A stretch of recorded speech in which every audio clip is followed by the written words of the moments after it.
మూడవ చేప యోహాను సువార్త 21వ అధ్యాయము 5వ వచనంలో, ఇది ప్రభువారు చనిపోయి సమాధి చేయబడి తిరిగి లేచి పునరుద్ధానుడైన తర్వాత శిష్యులకు ప్రత్యక్షతలో ఒక ప్రత్యక్షత.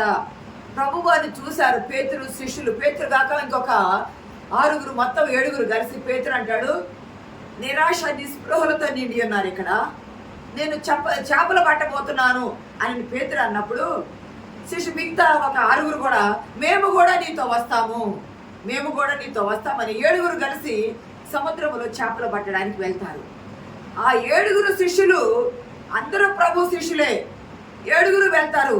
మమ్మల్ని నడిపించే నాయకుడు లేడు, ఏమి చేయాలో మాకు తోచలేదు, మళ్ళా మేము వదిలి వచ్చిన మా పనికి మేము వెళ్తామని చెప్పి వాళ్ళు తిరిగి వచ్చి తాము వదిలి వచ్చిన చేపలు పట్టే పనికి వాళ్ళు వెళ్ళారు.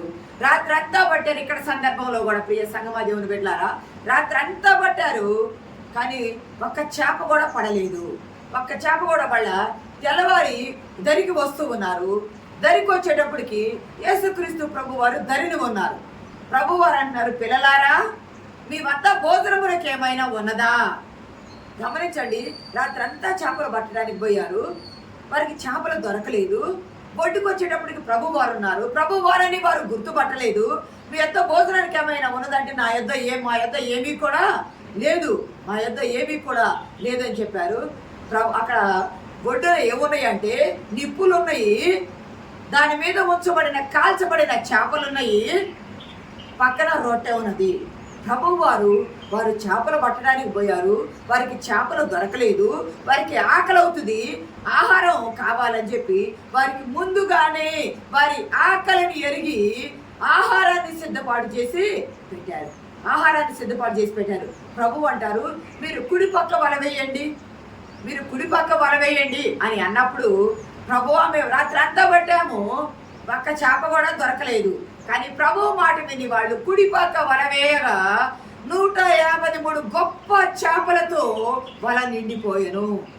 ఆత్మీయంగా పండితులు అంటారు, ప్రియ సంగమ దేవుని పెట్టినారు, పండితులు అంటారు, ప్రపంచంలో ఉన్న చేపల రకాలన్నీ 153 అంట. ప్రపంచంలో ఉన్న చేపల రకాలు ఉంటాయి కదా, వాటి పేర్లు, వాటి రకాలు మొత్తం 153 రకాలు ఉంటారు. చిన్న చేప మొదలుకొని పెద్ద చేప వరకు అన్ని 153 రకాల చేపలన్నీ కూడా మీరు కుడిపక్క వల వేయండి అనగానే ప్రభు మాట విని కుడిపక్క వల వేయగా 153 చేపలతో ఆ వల నిండిపోయింది. అయినా వల పెగలలేదు. దేవుని నామానికి మహిమ కలుగును గాక. వల పెగలలేదంట. అంటే అంత గొప్ప చేపలతో నిండిపోగా ఆయన శిష్యుడైన యోహాను, ఆయన ప్రభువు సుమి, ఆయన ఎవరో కాదు, ప్రభువు సుమి, మొదటిసారి పెట్టినప్పుడు మీ యొద్ద ఏమైనా ఆహారం ఉన్నదా అని, ఆహారమునకు మీ యొద్ద ఏమైనా ఉన్నదన్నప్పుడు మా యొద్ద ఏమీ లేవు. ప్రభువు వారు వారితో లేరు, వారికి చేపలు పడలేదు. ప్రభువు వారు వారితో ఉన్నారు. ప్రభు మాట ప్రకారం వారు కుడి ప్రక్క వల వేశారు. 153 చేపలతో గొప్ప రాసుతో నిండింది.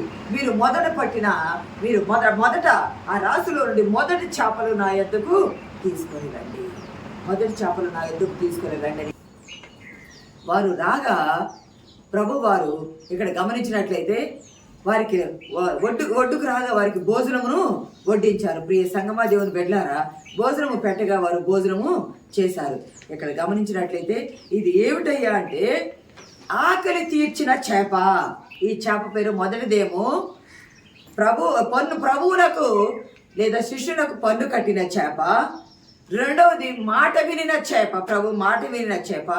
మూడవది ఆకలి తీర్చిన చేప. ప్రభువు వారితో ఉంటే వారికి సమృద్ధి ఉంది, సంతృప్తి ఉంది. ప్రభు వారితో లేకపోతే నిరాశలో ఉన్నారు, నిస్పృహలో ఉన్నారు. యేసుక్రీస్తు ప్రభు వారు విస్తారమైన చేపలు పడగా, ప్రభు వారితో ఉన్నప్పుడు విస్తారమైన చేపలు పడగా ఆ చేపల రాశి వైపు చూసుకుంటూ ఉన్నారు. ఈయన ప్రభు సుమి అని చెప్పినప్పుడు పేతురు అంట పైబట్ట వేసుకొని సముద్రంలో దూకాడంట. ప్రియ సంగమా దేవుని బిడ్డలారా, ఆకలి గురించి ఇప్పుడే కాదు, ఆకలి ఇప్పుడు తీర్చటమే కాదు, పాత నిబంధనలో ఉన్నప్పుడు ఇశ్రాయేలీలు కూడా పాత నిబంధనలో ఉన్నప్పుడు ఇశ్రాయేలీలు కూడా దేవుణ్ణి ఆహారం కొరకు శోధించారు. ఆహారం కొరకు శోధించారు. నిర్గమాకాండం 16:8 ఉంటుంది, సంఖ్యాకాండం 11:4 ఉంటుంది. ఆహారం కోసం శోధిస్తే మన్నా కురిపించారు, మాంసం కొరకు శోధిస్తే మీకు రేపటి దినము నిర్గమాకాండం 16:8 ఒక మాట ఉన్నది. మరియు మోషే మీరు తినుటకై సాయంకాలమున మాంసమును ఉదయమున చాలినంత ఆహారమును యెహోవా మోషే చెప్తాడు, మీకు చాలినంత ఆహారము, మీకు మాంసమును చాలినంత ఆహారము దేవుడు మీకు ఇస్తాడు. అరణ్యములో ఆహారం అడిగాడు, దేవుడు వారికి సమృద్ధిగా ఇచ్చాడు, సంతృప్తిగా ఇచ్చాడు. అయిన వారు తిరుగుబాటు చేశారు. అంతేకాదు 4,000 మందికి మార్కు సువార్తలో ఉంటుంది కదా, 8:7-9 7 రొట్టెలు కొన్ని చిన్న చేపలు ఉండగా 4,000 మందికి ఆహారము శిష్యుల చేత పంచిపెట్టగా ఇంకా తినగా 7 గంపలు మిగిలినాయి. మార్కు సువార్త 6:5-39 5 రొట్టెలు 2 చిన్న చేపలు 5,000 మంది పురుషులు తినగా ఇంకా 12 గంపలు మిగిలినాయి. అంటే పాత నిబంధనలు ఆహారం కావాలన్నప్పుడు ఆహారంతో వారిని తృప్తిపరిచాడు దేవుడు. నూతన నిబంధనకు వచ్చేటప్పటికి ఈయన క్రొత్త మోషే వలె ఉండి ప్రభువారు 7,000 మందికి ఒకసారి ఆహారం పెట్టారు. 7 రొట్టెలు 2 చిన్న చేపలు 4,000 మందికి ఆహారం పెట్టారు. అంతేకాదు 5 రొట్టెలు 2 చిన్న చేపలు 5,000 మందికి మార్కు సువార్త 6:39 5,000 మందికి ఆహారము పెట్టారు. ఇంకా 12 గంపలు మిగిలిన. అరణ్యములో ఆకలి తీర్చాడు ప్రభువు. తన యొద్దకు వచ్చిన వారికి ప్రజలకు ఆకలి తీర్చాడు ప్రభువు. తన శిష్యుల ఆకలి కూడా తీర్చాడు ప్రభువు. మరి ప్రభువులకు కూడా ఆకలి అయింది కదా, మనం చెప్పుకున్నాం. అంజూరపు చెట్టు గురించి కూడా మనం చెప్పుకున్నాం కదా. మరి ప్రభువులకు కూడా ఆకలి అయింది. మత్తయి 21 చెప్పుకున్నాం కదా, చూడవసరం లేదు. కానీ ఆకలి అయినప్పుడు అంజూరపు చెట్టు వైపు చూస్తే ఆకలి తీరలేదు, ఫలాలు లేవు. మరి ప్రభు ఆకలి తీరాలంటే సమరయ స్త్రీ దగ్గరికి వెళ్ళినప్పుడు యోహాను సువార్తలో దాహము కావాలన్నాడు. అక్కడ దాహము తాగలేదు ఆయన. ఆ అంజూరపు చెట్టు దగ్గరికి వెళ్ళినప్పుడు ఫలాలు లేవు, అక్కడ ఆహారము తీసుకోలేదు ఆయన.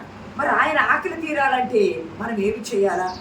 ఆయన ఆకలి తీరాలంటే మార్కు సువార్త 16:15 ఒక మాట ఉంది, మీరు సర్వలోకమునకు వెళ్ళి సర్వ సృష్టికి సువార్తను ప్రకటించాల. మన బాధ్యత ఏమిటయ్యా? ఆయన ఆకలి తీరే బాధ్యత ఏమిటంటే మనం సర్వలోకమునకు వెళ్ళి సర్వ సృష్టికి సువార్తను ప్రకటించాల. ఇదే సమరయ స్త్రీ సంభాషణ దగ్గర శిష్యులు వచ్చి ప్రభువా భోజనం తీసుకొచ్చాం, భోజనం చేద్దాము అంటే నాకు తినుటకు వేరొక ఆహారము కలదు, నాకు తినుటకు వేరొక ఆహారము కలదు. ఆయన ఆహారం ఏమిటంటే తండ్రి పంపించిన పనిని తొదముట్టించుటయే ఆయన ఆహారము. తండ్రి పంపించిన పనిని తొదముట్టించుటే ఆయన పానము ఆహారమైనది. ప్రభు వారు ఆకలి కొన్నారు, మనకు ఆకలి తీర్చారు. అరణ్యములో ఆకలి తీర్చారు, శిష్యుల ఆకలి తీర్చారు, తన ప్రజల ఎత్తుకు వచ్చిన ఆకలి తీర్చారు.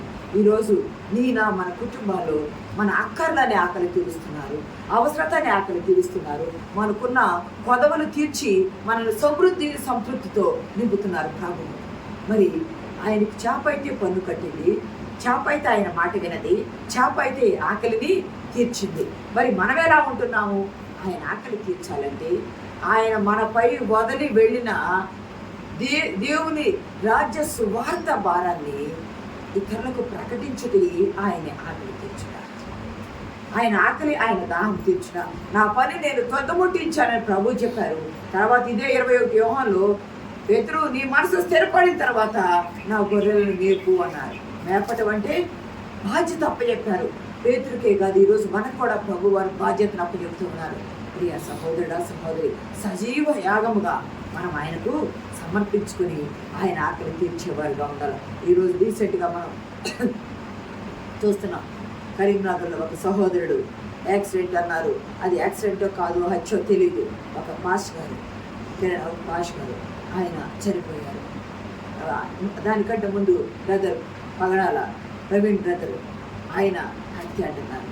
సజీవ యాగముగా దేవునికి తనను తాను సమర్పించుకున్నారు. అంటే దేవుని రాజ్య వ్యాప్తిలో మధ్య 24 చూడవసరం లేదు. కానీ నా నిమిత్తం అనేకులు మిమ్మల్ని హింసించి చంపుదురు, నా నిమిత్తం అనేకులు మిమ్మల్ని హింసించి చంపుదురు. హింసించి చంపబడ్డా కూడా ఆయన రాజ్య వ్యాప్తిలో పారిభాగాసులపై ముందుకు సాగిపోవడం పరిశుద్ధాత్మ దేవుడు మనకు సహాయం దయచేయగా.